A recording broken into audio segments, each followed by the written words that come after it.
రాహుల్ పచ్చి అబద్ధాల కోరన్నది అధికారికంగా నిరూపణైంది. ఏదైతే నరవణే రాసిన పుస్తకం అంటూ రాహుల్ గాంధీ పార్లమెంట్లో ప్రస్తావించిన పుస్తకం అసలు ప్రచురించనే లేదన్నటువంటి విషయం తేలిపోయింది.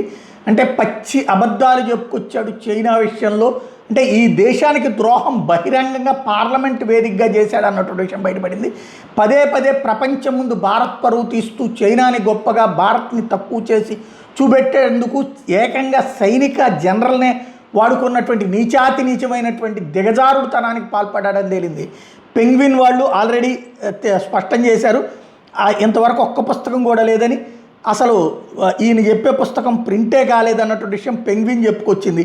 ఈయన పెంగ్విన్ వాళ్ళు తయారు చేసిన పుస్తకం అని చెప్పారు. ఇప్పుడు దీని మీద ఇంతవరకు సైలెంట్గా ఉన్నటువంటి నరవణే కూడా నిన్న అధికారికంగా ట్వీట్ చేసుకొచ్చారు. పుస్తకం వివాదం కావడంతో పుస్తకం ఇంకా అసలు ప్రచురితం కాలేదని ఆయన కూడా స్పష్టం చేశారు. ఈ మేరకు సోమవారం పెంగ్విన్ ఇండియా సంస్థ వెల్లడించిన ప్రకటన నరవణే తన సోషల్ మీడియా పోస్ట్లో యాడ్ చేసుకొచ్చారు. పుస్తకం తాజా స్థితి ఇదే అని దానికి ఒక క్యాప్షన్ కూడా పెట్టారు.